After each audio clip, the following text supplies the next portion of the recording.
이 시간 요한복음 16장 33절 한 절의 말씀을 함께 한 목소리로 봉독하며 마음에 받겠습니다. 우리 함께 읽겠습니다. 이것을 이것을 너희에게 너희에게 이르는 이르는 것은 것은 너희로 내 안에서 평안을 누리게 하려 함이라. 세상에서는 너희가 환난을 당하나 담대하라. 내가 세상을 이기었노라. 아멘. 아멘. 하나님의 말씀입니다.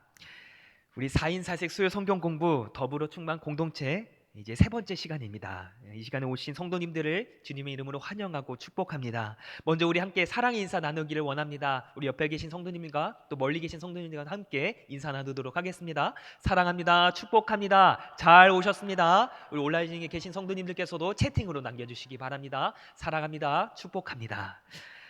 네, 오늘도 이어서 우리 지난 성경 공부 시간 먼저 우리 복습하는 시간 갖도록 하겠습니다. 우리 특징 중에 하나는 저는 지난주만 보는 것이 아니라 우리 첫 번째 시간부터 짧게라도 하나씩 살펴보고자 합니다. 이 흐름을 잘 좀 숙지해 주셨으면 좋겠습니다. 우리 첫 번째 시간이었죠.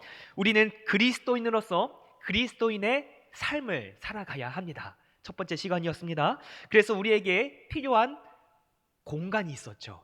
어떤 공간이 필요했을까요?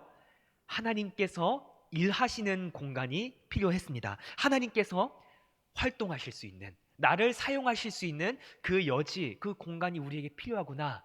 물론 바쁜 삶을 살아가지만, 이 세상에서 살아가지만 그럼에도 우리는 나를 좀 내려놓고 하나님께서 일하실 수 있는 그 공간을 내어야 되는구나. 그것이 우리 그리스도인의 삶이 구별되는 거룩한 부분이구나 배워보았습니다. 그래서 이 거룩한 삶, 하나님의 공간을 내어드리기 위하여서 우리에게 필요한 훈련이 있었습니다. 그 훈련을 크게 세 가지로 나누어 보았는데요. 기억하시죠? 세 가지 훈련, 고독과 공동체와 사역의 훈련이 필요했습니다. 고독과 공동체와 사역, 이 순서도 중요했습니다. 그래서 이 세 가지 훈련을 우리가 하루만 끝내는 것이 아니라 끊임없이 우리의 인생 가운데 거듭하면서 우리의 신앙생활 가운데 거듭하면서 이 고독의 시간, 공동체의 자리, 그리고 사역의 시간, 이 세 가지 훈련을 통하여서 가면 갈수록 우리의 인생은 보다 예수님의 제자다운, 예수님의 성품을 닮아가는 그런 길로 나아가게 될지라 우리는 믿었습니다. 그래서 이 훈련을 통하여서 하나님의 공간이 마련되는구나. 우리 첫 번째 시간 다루어 보았습니다. 순서가 중요했죠. 새벽에는요, 예수님께서 이러하셨습니다. 새벽에는 밤이 새도록 하나님께 기도드렸고, 그리고 나서 아침에는요, 무엇을 하셨죠? 기도 이후에, 고독의 자리 이후에 제자들을 부르셨습니다. 그것은 바로 예수님께서 처음 이루신 공동체였습니다. 교회의 시작이라고도 볼 수 있죠. 예수님을 믿는 사람들의 모임, 교회 공동체가 이렇게 태동되었습니다. 고독 끝에 공동체를 이루셨고요. 그 공동체가 이루어지자 이제는 무엇을 하셨죠? 낮에는 함께 사역을 이루어 가셨습니다. 놀라운 역사였습니다. 먼저 처음에는 고독의 자리, 기도의 시간을 충분히 가지셨으며 이 기도의 시간을 통해서 어떤 음성을 들으셨죠? 하나님의 음성을 들으시며 내 아들이다. 내가 사랑하는 자, 내가 기뻐하는 자로다. 하나님의 그 사랑의 음성을 들으시고 하나님의 그 사랑이 예수님의 영혼 가운데 울려 퍼지자 예수님께서 그 사랑 가운데 이루신 공동체는 용서와 축복의 공동체였습니다. 기억하시죠? 용서와 축복의 공동체가 이루어지자 그 공동체는 무언가 억척스럽게 사역을 이뤄낸 것이 아니라 오직 한 가지 믿음만으로 하나님께서 그 뜻을 우리를 통해 이루시리라는 그 믿음 한 가지만으로 능력의 사역을 이루어 가셨습니다. 이것이 영적인 섭리였습니다. 예수님께서 그 고독의 자리를 통하여서 하나님의 사랑을 깊이 묵상하고 그 영혼 가운데 울려 퍼지자 그 뒤에 이어졌던 것은 공동체였지만은 그 공동체의 중요한 것은 용서와 축복의 공동체가 이루어졌구나. 그리고 나서 그 용서와 축복의 공동체가 고독과 고독의 자리가 만난 그 용서의 축복의 공동체가 태동되자 그 공동체는 사역을 이루어 갔는데요. 그 사역의 모습이 어떠했는가? 억척스럽게 인간의 생각으로 한 것이 아니라 그저 바라보는 것으로 무엇을? 하나님의 능력을 바라보는 것으로 그저 손을 대고 그저 그 사람들이 예수님을 믿는 거 그 시선 하나만으로도 능력이 쏟아나고 회복이 일어나고 치유의 역사가 일어났다는 것을 우리는 말씀을 통해 목격하게 되었습니다. 이것이 첫 번째 시간이었고요. 복습이 좀 길긴 하지만은 우리 중요합니다. 두 번째 시간입니다. 두 번째 시간 지난주에는 탈진이라는 키워드를 가지고 성경 공부 이어갔습니다. 특별히 이 고독과 공동체, 이 기도와 영성의 자리, 고독의 시간과 이 공동체의 이 두 가지의 관계에 대해서 면밀하게 살펴보았습니다. 함께 나눴던 말씀이었죠. 예수님께서 겟세마네 동산에서 기도하실 때에 예수님께서는 늘 그 기도의 시간 가운데 무엇을 떠올리셨나요? 함께 온 제자들을 떠올리셨습니다. 말씀 한번 다시 보겠습니다. 마태복음 26장 말씀 골라보았는데요. 예수님께서 기도하실 때마다, 하나님께 기도할 때마다, 피땀 흘리며 기도할 때마다 늘 떠올리셨습니다. 그래서 예수님께서는 이러한 독특한 모습을 보이셨습니다. 제자들에게 오사 그 자는 것을 보시고 또 다시 기도하러 가셨다가 또 어떤 생각이 드셨는지 다시 두 번째 나아가 기도하여 이르시되 다시 오사 보신즉 제자들이 자는구나. 그러다 그들을 두시고 나아가 세 번째로 같은 말씀으로 기도하신 후에 예수님의 이런 모습 우리 마음 가운데 참 은혜가 되었습니다. 그래서 여러분, 예수님의 기도는 혼자만의 기도를 넘어서서 공동체를 가까이 하는 기도였습니다. 마찬가지로 예수님이 공동체와 늘 함께 하셨지만 그 가운데 기도의 자리는 늘 습관처럼 지켜가셨다는 사실 우리는 기억할 수 있어야 합니다. 그래서 이 개인의 묵상과 기도, 이런 개인의 고독의 자리, 그리고 공동체의 그 올바른 관계라 함은 상호 보완적인 관계, 기도의 시간과 공동체가 더불어가는 이 시간이 두 가지가 내 시간은 내 시간이고 공동체의 시간은 공동체 시간이야 선을 긋고 나누는 것이 아니라 내 시간 가운데도 공동체를 들여올 수 있는 그 축복과 중보의 기도를 할 수 있는 그 관계, 그리고 공동체 가운데서도 충분히 서로를 배려하고 존중하며 개인의 시간을 충분히 협조해가며 권면하며 그리고 기도를 이어갈 수 있는 이런 상호 보완적인 관계가 우리에게 꼭 필요하구나 라는 사실을 말씀을 통해 배워보았습니다. 이것이 두 번째 시간이었고요. 이어서 오늘은 세 번째 시간으로 평화 추구의 말씀 제목이죠. 평화 추구라는 제목을 가지고 키워드를 가지고 시작해 보도록 하겠습니다. 말 그대로 우리 그리스도인들이 추구해야 할 평화에 대해서 한번 면밀하게 살펴보고자 합니다. 그래서 오늘은요, 이 세 가지였죠. 고독, 공동체, 사역, 이 중에서 다시 한번 이 첫 번째 무엇이죠? 고독에 대해서 조금 더 집중적으로 좀 함께 나누어 보고자 합니다.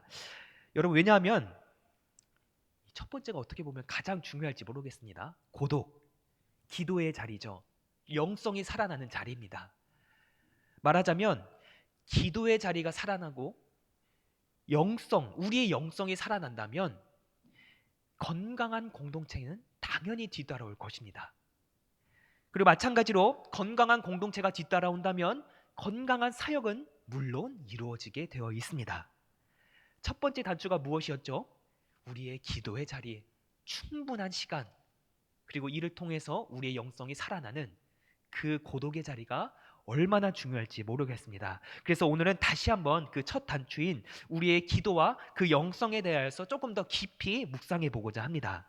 그래서 오늘 다시 그 주제는 평화 추구입니다. 평화 추구. 간절히 바라기는 오늘 이 시간을 통해 또 주신 말씀을 통하여서 이 성경 공부 시간을 통하여서 정말 하나님께서 우리에게 원하시는 진정한 평화가 무엇인지, 다투는 것이 아니라 그냥 평화, 이게 다가 아니라 하나님께서 우리에게 원하시는 그 깊은 평화의 의미가 무엇인지에 대해서 다시금 돌아볼 수 있는 시간이 되기를 간절히 축복드립니다. 우리 그리스도인들에게는 이 평화라는 것이 참 중요한 것 같습니다. 사실 우리 믿는 사람들 뿐만이 아니죠. 사람이라면 누구나, 인간이라면 누구나 평화를 지향하고는 합니다. 폭력, 다툼, 헐뜯음, 마음의 상처, 이걸 좋아하는 사람은 없을 것입니다. 누구나 행복을 추구하고 안정적인 삶을 지향합니다. 근데 물론 누군가는 모험심이 너무 강해서 또 야욕이 좀 짙어서 도전하거나 부딪히거나 이런 맞서 싸우는 것을 좋아할 수는 있으나 이와는 별개로 이 평화라는 것 그 자체를 싫어하는 사람은 아마 정상적인 사람이라면 없을 것이라고 저는 믿습니다. 그런데 특히 우리 그리스도인들에게는 이 평화, 어찌 보면 이 세상과는 다른 더 깊고 더 큰, 더 무언가가 자리 잡고 있을지 모른다, 이런 생각이 들었습니다. 여러분, 단순히 싸우지 않고 잘 지내는 것이 평화가 아니라 우리 그리스도인들에게 평화는요, 평화를 지키지 못하면 땡, 그것이 아니라 무조건 평화는 지켜야 하고 우리에게 평화는 궁극적인 목표로 다가오게 됩니다. 다시 말해서 우리 그리스도인들에게 평화는요, 가장 기본적인 우리 삶의 목적이며 마찬가지로 우리 교회에게 있어서 이 평화는 주님께서 우리 공동체에게 주신 가장 기본적인 명령이라고 말할 수 있습니다. 다시 말해서 우리 그리스도인들, 우리 교회, 예수님을 따르는 사람들, 이 모든 사람들의 모든 가치 있는 것들은 다 이 평화에 직결되어 있다는 사실, 우리 성도님들 꼭 기억하시기 바랍니다. 말씀에 이러한 증거가 뒷받침되어 있습니다. 오늘 고린도후서 5장 17절에서 20절 말씀을 제가 새번역 성경으로 천천히 읽도록 하겠습니다. 제가 강조한 표시를 주의 있게 보시면서 말씀을 마음 가운데 새겼으면 좋겠습니다. 17절입니다. 누구든지 그리스도 안에 있으면, 우리 그리스도인들이죠, 그리스도 안에 있으면 그는 새로운 피조물입니다. 우리입니다. 새로운 피조물입니다. 옛것은 지나갔습니다. 보십시오, 새 것이 되었습니다. 이 모든 것은 하나님에게서 났습니다. 하나님께서는 그리스도를 내세우셔서 우리를 자기와 하나님과 화해하게 하시고 또 우리에게 그 화해의 직분을 맡겨 주셨습니다. 곧 하나님께서 사람들의 죄가를 따지지 않으시고 화해의 말씀을 우리에게 맡겨 주심으로써 세상을 그리스도 안에서 자기와 화해하게 하신 것입니다. 그러므로 우리는 그리스도의 사절입니다. 하나님께서는 우리를 시켜서 여러분에게 권고하십니다. 우리는 그리스도를 대리하여 간청합니다. 여러분은 하나님과 화해하십시오. 아멘. 여러분, 예수님께서 사람의 몸으로 이 땅에 오셨죠. 그래서 무엇을 이루셨습니까? 구원을 이루셨습니다. 복음을 선포하셨습니다. 이것은 누구의 뜻이었을까요? 하나님, 아버지 하나님의 뜻이었습니다. 하나님뿐인 아들 예수를 통하여서 이 땅에 이루고자 하셨던 하나님의 뜻은 구원이었고 복음의 소식이었습니다. 그리고 하나님의 뜻, 그 복음이 무엇인가요? 우리 죄된 우리를 그 죄로부터 용서하고자 하셨습니다. 용서. 그래서 고린도 후서의 말씀의 표현으로는 이것을 화해를 이루셨다라고 표현하고 있습니다. 우리가 늘 고백하는 것처럼 자격 없는 우리에게 하늘의 자격을 우리에게 허락하셨고, 죄라는 벽에 막혀서 하나님께 나아갈 수 없었던, 감히 나아갈 수 없었던 우리에게 그 죄라는 벽을 다 허물어 주셔서 다시 하나님과 교제할 수 있게 허락하셨고, 그래서 이 죄로 인해 죽음을 향해 나아가던 우리에게 다시금 그 믿음으로, 예수님으로 의를 허락하셔서 이제는 구원의 길로, 죽음이 아니라 참 생명의 길로, 죽음이 아니라 정말 참 기쁨, 영원한 생명의 길로 나아갈 수 있도록 허락하신 것이 다 하나님의 뜻이었다라는 사실입니다. 이것을 두 글자로 바울은 화해라고 표현했습니다. 그래서 여러분, 이 화해에 담긴 의미는 생각보다 더 많은 것을 포괄하고 있을지 모르겠습니다. 여러분, 하나님이 그리스도를 통해 우리와 화해하시다. 방금 얘기 나눴죠. 여러분은 하나님과 화해하십시오. 근데 여러분, 이 화해는 원어로 보면은 카탈라게라고 합니다. 화해는 카탈라게. 근데 여기서 이 카탈라게를 조금 쪼개 보면은 원어로 카타라는 전치사와 알로스라는 형용사가 이렇게 합쳐져서 만들어진 것이 바로 카탈라게라는 화해의 뜻입니다. 근데 여러분, 좀 더 자세히 볼까요? 궁금하시죠? 카타는요, 반대하다라는 의미를 가지고 있습니다. 그리고 알로스는요, 무엇일까요? 뭔가 다른 혹은 갈라짐을 의미하고 있습니다. 그럼 여러분, 카타는 이렇게 반대하다라는 뉘앙스가 담겨져 있는 단어, 그리고 알로스는 갈라짐이라는 뜻으로 쓰이는데 이것을 합치면은 어떤 의미가 될까요? 물론 화해가 되겠죠. 그런데 좀 더 자세히 이야기하자면은 우리 좀 넘겨주실까요? 우리 카타와 알로스가 합쳐진다면은 카탈라게가 되는데 이 속뜻은요, 다름과 갈라짐이 합쳐져서 갈라짐을 오히려 되돌리다. 좀 더 풀면 어떻게 되죠? 무너졌던 관계를 청산하다 라는 의미로 담겨져 있습니다. 이것이 무엇일까요? 카탈라게 곧 화해입니다. 좀 더 이해가 됩니다. 카탈라게, 바울이 왜 이 화해라는 단어를 채택했는지 마음 깊이 묵상해 볼 수 있는 것 같습니다. 그리고 이뿐만이 아니죠. 예수님께서 하나님과 우리 사이에 그 갈라졌던 관계를 다시 돌이켜 주셨구나. 그래서 화해였구나. 이런 복음의 말씀들. 그런데 여러분, 바울은 어떤 사람이었죠? 바울은 본래 그리스도인들을 핍박하던 유대인 중에 유대인이었습니다. 엘리트 유대인이었습니다. 그런데 바울에게 한 가지 미션이 있었습니다. 이방 사람들, 물론 바울의 주 목표였습니다. 그런데 바울은요, 더불어서 유대인들에게도 이 복음을 논리적으로 잘 설명하며 복음을 그들에게도 전했어야 됐습니다. 얼마나 어려운 과제였을지 모르겠습니다. 그래서 바울은요, 이 화해라는 메시지 가운데 구약 성서, 유대인들이 능통했던 그 구약 성서에 대해서도 함께 끄집어냈습니다. 여러분, 구약의 전통에서 하나님을 가리키는 큰 두 가지 개념이 있습니다. 이것은 잘 아셔야 됩니다. 하나님을 가리키는 두 가지 개념 중에 하나는요, 첫 번째 헤세드, 무엇이죠? 사랑입니다. 하나님의 영원하신 사랑, 변치 않는 사랑, 그것을 구약 성서에는 하나님을 표현합니다. 하나님은 사랑이시구나. 그리고 두 번째는 무엇일까요? 정의입니다. 츠다카라고 하는 원어로 되어 있는데요, 하나님의 정의, 공의로우신 하나님을 구약은 대표적으로 표현하고 있습니다. 그래서 이 두 가지 하나님을 구약 성서에서 대표적으로 표현하는 단어인데, 그렇죠, 이 창조주 하나님, 이 세상을 사랑으로 아름답게 창조하신 하나님, 그래서 이 세상을 참 좋게 여기신, 참 사랑으로 바라보신 그 하나님의 사랑, 창조주 하나님을 떠올리게 됩니다. 그런데 반면에 우리의 인류가 죄악으로부터 자유하지 못해서 그 죄된 모습을 보일 때마다 물론 사랑의 하나님이시지만, 그러나 하나님은 정의롭고 공의로우신 하나님이시기 때문에 우리의 죄를 그냥 내버려 두지 않으시고 심판하시는, 최후의 날에 심판하시는 하나님을 구약 성서에는 또 한번 표현하고 있습니다. 그래서 이런 사랑과 정의의 하나님을, 이 하나님의 이 구원 역사를 이 바울은요, 이 화해라는 단어에도 녹여낼 수 있었습니다. 그래서 여러분, 바울이 선택한 이 화해라는 단어 가운데에는 하나님의 사랑, 정의, 예수님께서 이루신 그 화해의 역사, 벽을 허무신 그 역사가 모두 함축적으로 담겨진 단어가 카탈라게, 이 화해의 뜻인 것을 꼭 기억할 수 있어야 됩니다.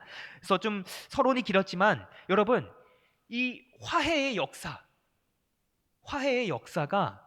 우리에게 꼭 필요한 역사라는 것을 기억하시기 바랍니다. 왜냐하면은 우리가 오늘 말씀 제목이죠, 우리가 추구하는 평화의 출발지가 여기에 담겨져 있다는 사실입니다. 다시 한번 이 지금까지 나눴던 것을 다시 한번 되돌려 보면서 제가 읽었던 말씀을 다시 한번 보도록 하겠습니다. 고린도후서 5장 17절에서 20절 말씀을 다시 한번 읽을 때에 바울이 전한 화해의 역사가 이런 역사구나, 이런 의미를 다시 한번 되새겨 보았으면 좋겠습니다. 17절입니다. 누구든지 그리스도 안에 있으면 그는 새로운 피조물입니다. 옛것은 지나갔습니다. 보십시오, 새 것이 되었습니다. 이 모든 것은 평화이신 하나님에게서 났습니다.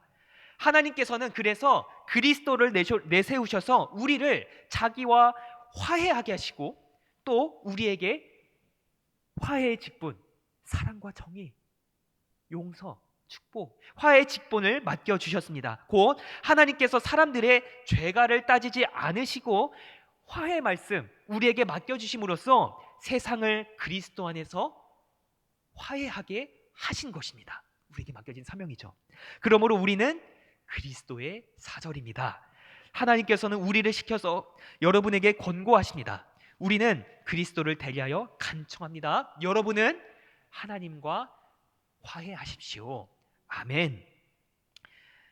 여러분, 평화는요, 그래서 다시 말씀드리지만 평화는 우리 그리스도인들의 삶의 궁극적인 목표이며 우리 신앙생활의 근본이고 우리가 추구해야 할 가장 귀한 가치, 바로 평화입니다. 하나님과 화해하는 것이 우리가 살아가야 할 이유가 되어야 하며 이 세상과 하나님이 화해를 이룰 수 있도록 돕는 것이 우리의 사명입니다. 복음이죠. 하나님과 화해할 수 있도록 예수님의 이름을 전하는 거 우리에게 맡겨진 사명입니다. 바울은 그래서 우리에게 맡겨주신 그 화해의 직분을 잘 감당하기를 우리에게 권면해 주었습니다. 마찬가지로 한 가지 말씀 더 보도록 하겠습니다. 에베소서 4장 말씀을 보면 동일한 메시지가 굉장히 강조되고 있습니다. 하나님께서 우리를 이 세상 가운데 부르신 이유 혹은 보내주신 이유가 분명하게 드러나고 있습니다. 우리가 부름받은 이유, 한번 말씀을 보도록 하겠습니다. 에베소서 4장 1절에서 4절 말씀, 제가 다시 한번 세 번역으로 읽도록 하겠습니다. 1절 말씀입니다. 그러므로 주님 안에 갇힌 몸이 된 내가 여러분에게 권면합니다. 여러분은 부르심을 받았으니 그 부르심에 합당하게 살아가십시오. 겸손함과 온유함으로 깍듯이 대하십시오. 오래 참음으로써 사랑으로 서로 용납하십시오. 그러면 성령이 여러분을 평화의 띠로 묶어서 하나가 되게 해주신 것을 힘써 지키십시오. 그리스도의 몸도 하나요, 성령도 하나입니다. 이와 같이 여러분도 부르심을 받았을 때에 그 부르심의 목표인 소망도 하나입니다.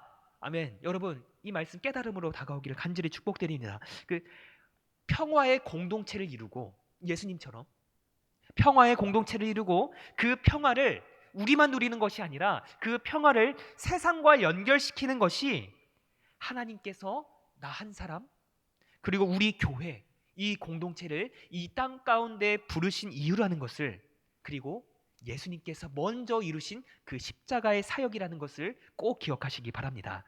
그럼 여러분, 지난 말씀 떠올리셔야 합니다.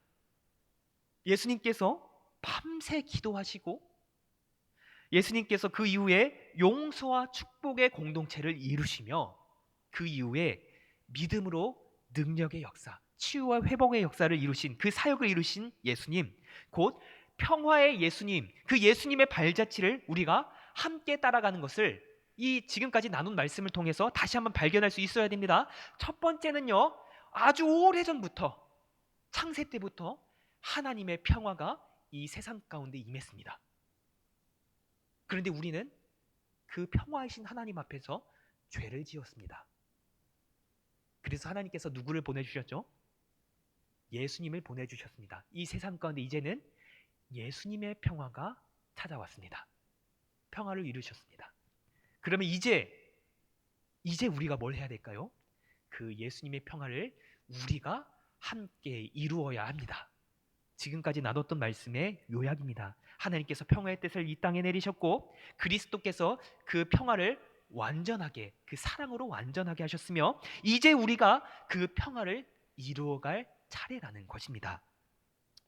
여러분, 이제 드디어 두 번째 순서입니다. 지금까지 평화는 단순히 싸우지 않는 것이 전부가 아니라 우리 그리스도인들의 중심이구나 라는 것을 깨달았으면, 이제 두 번째, 이 평화를 위해, 하나님의 그 뜻을 위해, 예수님께서 맡겨주신 그 지상 대사명을 위해, 우리가 이루어야 할 그 평화를 위해 무엇을 해야 될까? 우리에게 요구되는 것이 무엇일까? 어떤 노력이 필요할까? 구체적으로 말씀 다루어 보도록 하겠습니다. 이것은 꼭 우리 단순히 지금 말씀을 통해 배우고 기억하는 것을 넘어서서 이제는 우리 삶으로 드러내야 될 그런 방법들이니 꼭 말씀을 통해 우리 삶이 변화되기를 다시 한번 거듭나기를 간절히 축복드립니다. 먼저 오늘 본문 말씀 같이 보도록 하겠습니다. 요한복음 16장 33절 말씀, 본문 말씀 같이 한번 읽어보도록 하겠습니다. 함께 읽겠습니다.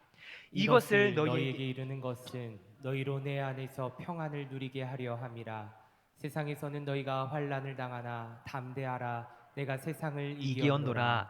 아멘. 여러분 오늘 함께 찬양도 나누었고 또 찬양을 통해 또 말씀을 통해 묵상해 보았지만 이 평화를 이루기에는 이 세상이 호락호락하지 않습니다. 평화를 위해 감내해야 할 희생이 주어지고요. 그래서 예수님께서 이 세상 가운데 지신 그 십자가, 우리에게도 마찬가지로 자기 십자가가 우리에게 요구되어 있습니다. 이 자기 십자가, 근데 여러분 오해하면 안 됩니다. 자기 십자가는요, 자기 십자가입니다. 무슨 얘기냐면 이 세상을 향한 희생, 세상을 향한 오래 참음, 그 누군가가 나를 괴롭혀서 그 누군가를 향한 희생과 오래 참음, 이게 전부 다 자기 십자가가 아니라 이 가운데 더 중요한 것은요, 세상의 유혹과 세상의 환난뿐만이 아니라 그 누군가의 괴롭힘뿐만이 아니라 자기 십자가에는 내 스스로, 나의 연약한 육신, 나의 못난 자아, 이 모든 것을 아우르는 것이 다 자기 십자가를 상징합니다. 물론 오늘 찬양처럼 세상의 환난과 누군가의 괴롭힘, 이것을 견뎌내고 오래 참고 이겨내는 것도 자기 십자가지만, 희생하는 것도 자기 십자가지만, 내 안에 있는 내 육신, 연약한 육신으로 인해 겪게 되는 그 못난 자아, 그 자아를 잘 다스리는 것 또한 자기 십자가의 중요한 덕목 중에 하나입니다. 그래서 어떻게 보면 세상의 유혹과 환난을 버티고 견뎌내는 것보다 때로는 내 자아를 거룩하게 다스리는 것이 더 어려운 일일지 모르겠습니다. 그래서 여러분, 악한 영의 공격, 사단의 계략, 이런 공격들은 물론 세상의 이런저런 일로, 그런 뉴스들로 다가오기도 하지만 결국의 그 끝에서는 우리의 그 자아를 통해 아주 은밀하고 아주 교활하게 조금씩 잠식해 온다는 사실을 기억할 수 있어야 합니다. 이에 대해 한 가지 숙지해야 될 사실이 있습니다. 그 악한 영의 주요 공격 포인트가 있습니다. 시작은 세상일지 몰라도, 세상은 그 누군가일지 몰라도 결국에는 그 주요 공격 포인트는 우리의 욕구를 자극한다는 사실을 우리는 반각해서는 안 됩니다. 마치 그런 것이죠. 여러분, 우리가 하는 활동들이 있습니다. 활동, 삶이라고 표현할 수도 있고요, 인생 가운데 살아가는 그런 삶의 양식이 될 수도 있습니다. 활동의 대부분은 사실 우리의 과거나 혹은 내 깊은 내면 속에 나도 모르게 숨겨져 있었던 그런 깊은 욕구, 이런 욕구와 내 활동이 연결되어 있지 모르겠다는 사실 좀 인정할 수 있어야 됩니다. 참 많은 활동을 하죠. 세상 가운데 이 사회에서 여러 가지 활동들, 그리고 심지어 교회에서 나름 사역이라고 부를 수 있는 귀한 활동들. 물론 첫째로는 하나님께 영광을 올려드리기 위해 우리는 사역을 감당합니다. 활동합니다. 그런데 때로는 솔직할 수 있어야 됩니다. 때로는 나도 모르게 이 사역이라 부르던 여러 가지 관계들, 이런 활동들, 일들이 혹여 내 욕구가 반영되어 있지는 않은지 정말 솔직하고 내 스스로에게는 예리하게 판단해 볼 수 있어야 합니다. 우리는 당연합니다. 인간이기에 여러 가지 욕구들 우리 안에 잠재되어 있습니다. 애정에 대한 욕구, 인정받을 욕구, 인기, 권력, 여러 가지 욕구들, 인간으로서, 사람으로서, 육신을 가진 우리로서는 당연한 욕구일지 모르겠지만 때로는 참 조심해야 될 부분입니다. 때로는 이 욕구가 오히려 하나님의 영광보다 더 앞서서 나를 위한 활동, 더 나아가 나를 위한 사역이 될 수 있다는 그 사실을 우리는 조심할 수 있어야 한다는 사실입니다. 그래서 이 말씀 참 제 마음에도 참 따갑게 다가오기도 합니다. 그런 순간들이 있죠. 나름대로 나도 열심히 정말 하나님을 바라보면서 하나님의 영광만을 위하여 살아오다가 내가 정말 하나님을 위해서 열심히 했구나 그렇게 느껴오다가 다시 정말 깊이 기도하면서 묵상하다 보니 다시 돌아보니 내가 좋은 일을 많이 하고 다니는 것이 대개는 애정과 인정과 인기와 성공을 얻으려는 그런 욕구의 표출도 있었구나. 다 하나님의 영광만을 위하지는 않았구나 라는 죄된 나의 모습을 발견할 때가 우리는 있습니다. 그리고 지난번 혹시 저녁 예배 조영진 교수님의 말씀 기억하시나요? 혹은 나의 이런 착한 행실이 하나님의 영광을 위하기보다는 깊이 생각해 보면 외로움을 직면하지 못하는 내 나약한 그런 본성에 의해서 표출된 사역이 아닐까, 이런 마음도 한번 돌아보게 됩니다. 여러분, 그런 깨달음과 뉘우침의 순간들이 우리에게 종종 다가올지 모른다는 사실입니다. 기도를 통해서 말입니다. 그래서 악한 영은요, 이 부분을 주요 공격 포인트로 삼습니다. 육신으로 오신 예수님께서도 같은 시험을 당하셨죠. 가장 먼저 구원 사역을 시작하시기 전에 광야로 성령에 이끌려 나가셨습니다. 사탄은 40일간 굶주린 예수를 괴롭혔습니다. 인간 치밀한 약점을 건드렸습니다. 먹을 것으로, 세상 부귀영화로, 심지어 이 존재의 가치, 내 존재를 드러내는 것으로, 하나님의 영광을 드러내는 것이 아니라 내 영광을 드러내는 것으로 사탄은 공격했습니다. 인간의 아주 기본적인 욕구를 통해서 우리를 공격해오는 것입니다. 이것을 기억할 때에 우리는 주의할 것이 생깁니다. 앞서 얘기했던 평화를 위한 우리의 움직임이 있습니다. 진정한 평화를 위해 진정한 사역을 이루어가고자 한다면 가장 먼저 해야 될 것이 무엇일까요? 지금까지 길게 나눴던 내 욕구, 다른 말로 나의 이 못난 자아를 깨뜨리는 작업이 필요합니다. 성경에서 이를 자기 부인이라고 설명합니다. 예수님께서도 마찬가지였습니다.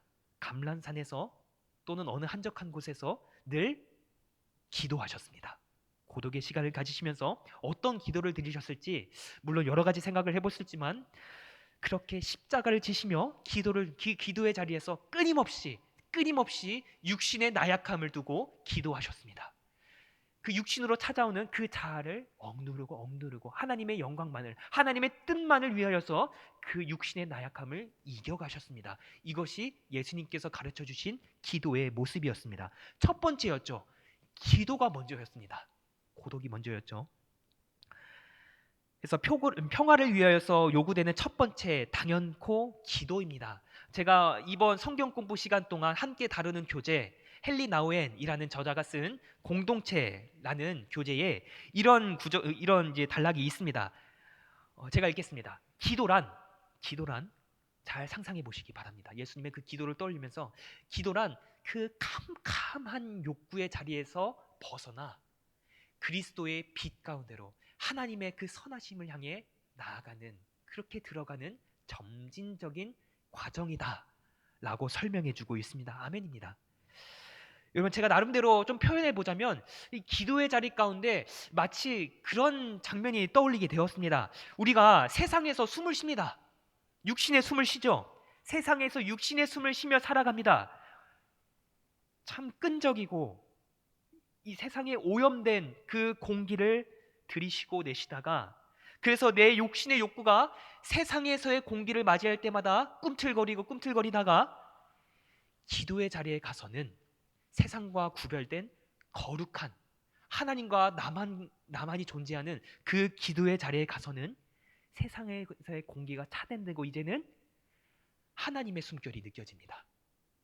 하나님께서 부어주시는 하나님의 생기, 그 하나님의 숨결이 기도의 자리를 통해 하나님의 음성을 듣고 나의 목소리를 올려드리는 그 기도의 시간을 통해 들이쉬고 내쉬게 됩니다. 기도의 자리 가운데서는 하나님의 그 맑은 숨결, 그 맑은 공기가 내 영혼 가운데 들어오고, 내 속에 머물러 있었던 그 세상에서의 끈적이는 욕구들이 하나님의 숨결이 돌아오자 이 찌든 때와 같은 깊은 내면의 욕구들이 이 기도를 통하여서 점차 걸러지고 정화되고, 오히려 그를 통해 은총이 너무나도 충만하여서 내 속에 있던 찌꺼기마저 다 떠내려가는, 다 걸러져 나오는 그런 회복의 역사가 기도의 자리를 통해 이루어진다는 것을 저는 묵상하게 되었습니다. 그래서 다시 말하자면, 다시 한번 우리 교재에서 제가 좀 찾아본 구절입니다. 기도란 하나님의 영이 사시는 내면의 처소로 들어가는 것이며, 이런 의미의 기도야말로 평화를 지키는 출발점이다 라는 사실 꼭 기억했으면 좋겠습니다. 그리고 이제 좀 정리하면서 한 가지 더 나누고 싶은 것이 있습니다. 이러한 기도, 지금까지 나눴던 기도, 고독의 자리, 이에 대해서 교재에서는 또 이렇게 표현하고 있습니다. 저항 행위입니다. 저항 행위. 여러분 저항이 뭔데요? 저항. 부딪히는 것입니다. 들어오지 않도록 막는 것이고요. 저항. 영적인 전쟁에서의 전투라고도 볼 수 있습니다. 저항하다. 악한 영으로부터 저항. 세상의 유혹과 환란으로부터 맞서는 행동일 수도 있고요. 그리고 방금까지 나눴던 우리의 연약한 육신, 그 깊은 욕구로부터 하나님의 공간을 내기 위해서, 그래서 하나님의 영광만을 위하여 그 욕구를 다스리기 위해 부딪히는, 끊임없이 내 속에서 부딪히는 그 모든 것이 저항 행위라고 볼 수 있습니다. 그래서 마찬가지로 이런 저항이라 말로 모든 방식의 그 평화를 유지하기 위한 가장 중요한 것 중에 하나가 될 것 같습니다. 기도를 포함한 나의 모든 저항 행위. 그래서 여러분, 그리고 저항이라는 것은 모든 악한 세력을 단호히 거부하고 물리친다는 뜻입니다. 그렇죠? 죽음을 배격하는 거 저항이고요. 자아를 절제하는 거, 내 욕구를 절제하는 거 저항입니다. 그래서 오늘 말씀처럼 자기 십자가를 지는 것이 저항입니다. 평화를 위해 감정을 다스리고 평화를 위해 희생을 감내하는 거 다 저항입니다. 함축적인 언어죠. 근데 여러분, 한 가지 더, 그 끝으로 이 저항에 대해 우리가 한 가지 간과하지 말아야 할 사실이 더 있습니다. 물론 이 저항이라는 표현을 써서 뭔가 거부하고 맞서고 하나도 들이오지 않게 막는 거, 이것만이 저항이 아닙니다. 여기서 말하는 저항은요, 이 물리치는 것이 능사가 아니라 때로는 이 저항의 또 다른 모습이 있습니다. 맞서 싸우면서도 또 다른 저항의 모습이 있습니다. 이것을 오히려 더 우리가 주목해야 될 부분인데요, 오히려 때로는 받아들이는 것도 저항이 될 수 있습니다. 그래서 이 받아들이는 일이 오히려 더 이 저항에 있어서 더 많은 부분을 차지할지도 모르겠습니다. 왜냐하면 여러분, 왜 이렇게 받아들이는 것이 중요한가? 누구든지 자꾸만 맞서려고 하고 거부하려고 하고 차단하려고만 한다면은, 그런 얘기가 있죠. 진흙탕 싸움, 금묵자흑. 우리가 누구든지 악한 영을 직접 막 공격하고 막 예리하게 쳐다보고 악한 영에 너무 몰두하다 보면은 오히려 이것이 이 악에 오염되는 경향을 보일 때가 참 많습니다. 문제에 뛰어들며 대항하다 보면 어느새 우리도 자신이 대항하는 그 세력만큼이나 나도 모르게 나도 더 어두워져 있고 나도 더 예리해져 있고 나도 더 그 악한 세력만큼 단단해져 있을지 모르겠다는 사실입니다. 여기서 단단하다의 의미는 좋은 의미로의 담대하다의 의미가 아니라 하나님 앞에서 부드러운 성품이 아니라 단단해지는, 그렇죠. 여러분, 진정한 해방은 예수께서 가르쳐 주셨습니다. 진정한 그런 저항은 받아들임으로부터 옵니다. 받아들임. 물리치는 것도 그 다음에 와야 합니다. 예수님께서 가르쳐 주신 정의 방법은 포용이 먼저였습니다. 책망이 다음입니다. 먼저 받아들여 주셨고 그 다음이 책망하셨습니다. 먼저 받아들여 주셨고 그 다음에 고쳐 주셨습니다. 그래서 여러분, 오늘 말씀을 적용해 보자면 내 욕구 막 안 돼 억누르는 것이 먼저가 아니라 내 욕구를 인정하고 받아들이는 것이 먼저고 그 다음에 욕구를 다스려가는 것이 순서입니다. 세상에 존재하는 유혹과 환란의 상황, 무조건 맞서 싸우려는 것이 아니라 세상에는 이러한 유혹들이 있구나, 이러한 환란의 상황들이 있구나, 악이 승리할 때가 있구나, 인정하고 받아들일 수 있는 그런 모습이 먼저고 그 다음에 세상과 맞서 싸우는 것이 다음입니다. 그래서 세상의 유혹과 환란 앞에 나의 연약한 모습을 먼저 발견하고 인정할 수 있는 것이 먼저이며 그 모습을 기도와 묵상을 통해 이겨내는 것이 그 다음의 순서입니다. 여러분, 이제 말씀 정리하도록 하겠습니다. 우리 이번 성경 공부 시간 동안 거듭하여 말씀드리지만 우리는 그리스도인입니다. 그래서 우리 공동체는요, 예수님을 믿는 사람들이 모였으니 교회입니다. 예수님을 따르는 사람들이죠. 예수님을 따라가야 합니다. 그래서 우리는 평화를 추구하는 사람들이 되어야 할지라 믿습니다. 그래서 우리 공동체는, 우리 교회는 평화를 추구하는 공동체입니다. 우리 교단의 트레이드 주제도 지금 평화에 직결되어 있는데요. 평화는 하나님께서 이루신 화해입니다. 그 화해를 나 자신과 우리 공동체와 이 세상 가운데 전하는 것이 평화입니다. 그래서 평화는 예수님께서 그러하셨던 것처럼 피땀 흐르는 그 처절한 기도로 출발되어야 하며, 평화는 끊임없이 저항이 이어지는 것이 곧 평화를 향한 길이 되어야 합니다. 세상 유혹과 환란, 그리고 내 연약한 육신과 내 못난 자아를 통해 아주 치명적이고 은밀하게 서서히 잠식해오는 그런 악한 영의 공격으로부터 우리는 기도와 저항, 그 고독의 자리로 맞서며 평화를 추구하고 평화를 실천할 수 있어야 합니다. 그래서 우리 사랑하는 성도님들, 그리고 저도 평화의 사도들이 되기를 간절히 축복드립니다. 때로는 실족할 때가 있죠. 때로는 무너지는 내 모습을 발견할 때가 있습니다. 그러나 우리에게는 회복의 자리가 주어져 있습니다. 이겨낼 수 있는 능력이 우리의 믿음 가운데 주어져 있습니다. 기도하십시오. 그래서 저항하셔야 됩니다. 그러면 우리가 걸어간 발자취에는 평화의 발자취가 남겨져 있을 것이며, 그리고 그 발자취 옆에는 예수님께서 함께 걸어가신 예수님의 발자취가 남겨져 있을 것입니다. 마지막으로 마태복음 5장 9절 말씀 함께 읽고 말씀 마치도록 하겠습니다. 함께 그 믿음의 고백을 담아 읽겠습니다. 시작. 화평하게 하는 자는 복이 있나니 그들이 하나님의 아들이라 일컬음을 받으실 것이며, 아멘. 그 복과 하나님의 일컬음을 받는 우리 축복된 남성교회 공동체 되기를 간절히 축복드립니다. 아멘.